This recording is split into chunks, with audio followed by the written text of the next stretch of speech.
Hi friends, welcome back to our channel. ఈరోజు మన vlog ఏంటి అంటే మన రాష్ట్ర ప్రభుత్వం చేపట్టిన కార్యక్రమాలలో మంచి కార్యక్రమం తల్లిపాల వారోత్సవాలు. ప్రతి అంగన్వాడీ కేంద్రంలో ప్రసవించిన ప్రతి తల్లికి తల్లిపాలపై అవగాహన కల్పించడం కోసం ఏర్పరిచిన ఈ కార్యక్రమం అనేది వారం రోజుల పాటు జరుగుతుంది. అలాగే ప్రతి ఒక్క న్యూ మామ్కి తన బిడ్డను ఎలా చూసుకోవాలి అనేది ఈ కార్యక్రమంలో అవగాహన అనేది కల్పించడం జరుగుతుంది. చాలామంది న్యూ మామ్స్కి ఉన్న డౌట్ ఏంటి అంటే తల్లిపాలు ఎప్పటి వరకు ఇవ్వచ్చు, ఎప్పటి వరకు వాళ్ళకు బలంగా ఉంటుంది, పుర్రుపాలను తాగిపించవచ్చా లేదా, సో ఇలాంటి డౌట్లన్నీ ఉంటాయి. అలాంటి డౌట్లన్నీ నాకు తెలిసిన వరకు మీకు ఇన్ఫర్మేషన్ని నేను ఇవ్వడానికి ట్రై చేస్తాను. సో తల్లిపాలు ఇవ్వడం వల్ల తల్లికి కలిగే లాభాలు ఏమిటి, అలాగే బిడ్డకు కలిగే లాభాలు ఏమిటి అనేది కూడా నేను ఈ వీడియోలో చెప్పాలి అనుకుంటున్నాను.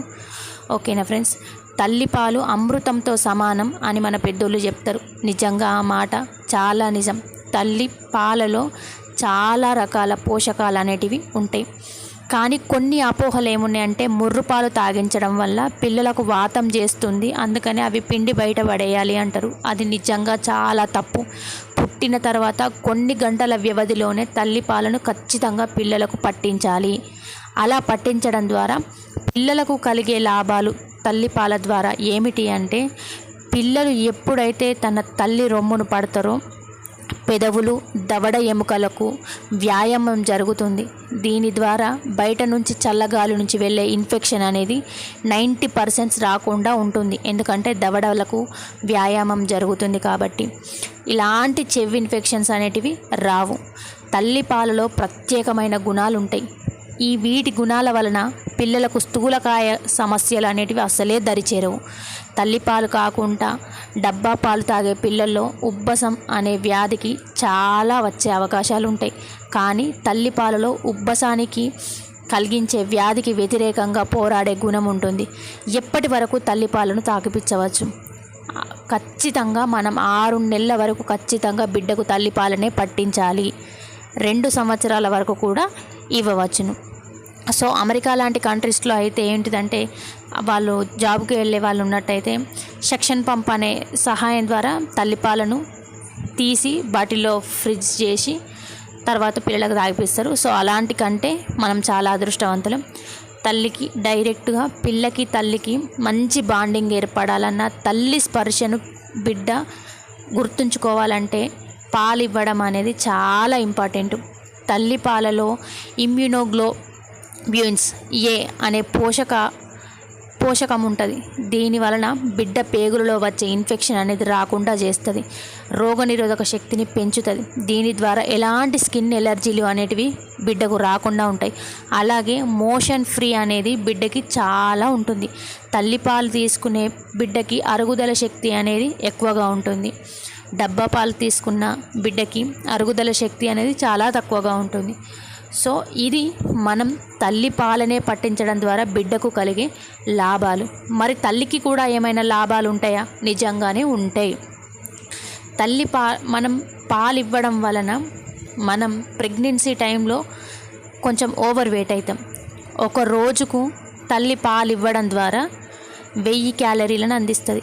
సో ఆటోమేటిక్గా మనం ఫీడింగ్ టైంలో బరువును తగ్గిపోతాం. ఇక్కడే మళ్ళీ తల్లికి బ్రెస్ట్ ఒవేరియన్ క్యాన్సర్ అనేది వచ్చే ఛాన్స్ చాలా ఉంటుంది. ఎందుకు అంటే పాలు అనేది ఇవ్వక రక్తనాళాలలో గడ్డలుగా తయారై ఆ గడ్డల నుంచి క్యాన్సర్ వచ్చే అవకాశం ఉంది. సో మనం బిడ్డను పట్టుకున్నప్పుడు పాలధారలు సరఫరా అయినప్పుడు ఇలాంటి రోగాల బారిన పడకుండా ఉంటుంది. కాబట్టి ఖచ్చితంగా 6 నెలలలోపు తల్లులు ఖచ్చితంగా పాలివ్వడం ఉత్తమం. బిడ్డకు పాలివ్వడం వల్ల తల్లికి ఆక్సిటోసిన్ అనే హార్మోన్ విడుదలవుతుంది. ఈ హార్మోన్ అనేది మనం ప్రెగ్నెన్సీ టైంలో మన గర్భసంచి అనేది సంకోచించుతుంది. సో ఆ సంకోచాన్ని మనము నార్మల్గా స్టేజ్కి తీసుకొని వస్తుంది. సో ఎందుకు ఇట్లా రావడమే, దీనివల్ల ఉపయోగం ఏంటిది అంటే, మనకు ఆఫ్టర్ డెలివరీ ఏమవుతుందంటే బ్లీడింగ్ అవుతుంది.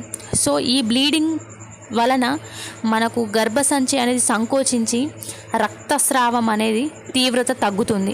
సో ఇది మెయిన్ రీజన్. ఇది దాదాపు చాలామందికి తెలియదు. అదేవిధంగా ఆక్సిటోసిన్ హార్మోన్ రొమ్ముల్లో పాల ఉత్పత్తికి సహాయపడుతుంది. తల్లికి బిడ్డకు ఒక చక్కని అనుబంధాన్ని ఏర్పరచుతుంది. బిడ్డకు పాలిచ్చినంతకాలం తల్లుల్లో ప్రొలాక్టిన్ తయారవుతుంది. దీని ద్వారా అవాంఛిత గర్భం అన్వాంటెడ్ ప్రెగ్నెన్సీ అనేది దరిదాపుల్లోకి కూడా రాదు. వచ్చే అవకాశాలు చాలా తక్కువ ఉంటాయి. పాలు ఇవ్వడం ద్వారా ఒక్కో రోజుకి మనం 1000 క్యాలరీలను బిడ్డకు అందిస్తున్నాం. దీని ద్వారా మనం బిడ్డకు జీవిత కాలానికి సరిపోయే ఎనర్జీని మనం పాల ద్వారా అందించిన వాళ్ళం అవుతాం. ముఖ్యంగా డెలివరీ అయిన వెంటనే వచ్చే ముర్రు పాలలో మాత్రం ఖచ్చితంగా బిడ్డకు పట్టించాలి. ముర్రు పాలు అనేటివి నిజంగా చాలా అంటే చాలా బలమైనవి. వీటికి సంపూర్ణంగా మనం వాళ్ళకు ఆరోగ్యాన్ని ఆయుష్ని పెంచాలి అంటే ముర్రుపాలు ఖచ్చితంగా పట్టించాలి. ముర్రుపాలు తాగించడం వల్ల పిల్లలకు వాతం చేస్తుంది అనే మాట మాత్రం నిజంగా పిచ్చి మాట. అది ఖచ్చితంగా ప్రతి తల్లి, కొత్తగా ఒక బిడ్డకు జన్మనించిన ప్రతి తల్లికి నేను చెప్పిన విషయాలు అనేటివి ఉపయోగపడతాయని ఖచ్చితంగా అనుకుంటున్నా. ఎందుకు అంటే నేను కూడా ప్రెగ్నెన్సీ కొత్తలో, డెలివరీ అయిన కొత్తలో ఎలాంటి అవగాహన అనేది లేదు. ఒక బిడ్డ తర్వాత తెలిసింది, కానీ ఒక బిడ్డకు ముందు చెప్పేవాళ్ళు, చెప్పినా మనకు అది అర్థమయ్యే స్టేజ్ కూడా కాదు. కానీ ఇప్పుడున్న టెక్నాలజీ ద్వారా ప్రతిదీ తెలుసుకోగలుగుతున్నాం. నిజంగా అదృష్టవంతులం. సో ప్రతి ఒక్కరూ తన బిడ్డకు పాలివ్వడం అనేది కంపల్సరీగా ఇవ్వండి. ఉద్యోగరీత్యా, పనుల రీత్యా, స్ట్రెస్ రీత్యా మనం ఎంత అలసిపోయి ఉన్నా పిల్లలకు పాలివ్వడం అనేది మనం ఇవాళటితోటి కాదు, వాళ్ళ జీవితకాలం బలంగా ఉండడానికి, రోగనిరోధక శక్తి పెరగడానికి ఉపయోగపడుతుంది. Thank you for watching. Signing with Neeraja. నా వీడియో కనుక ఏ ఒక్కరికి యూజ్ఫుల్ అనిపించినా ప్లీజ్ లైక్ చేయండి, షేర్ చేయండి, సబ్స్క్రైబ్ మై ఛానల్.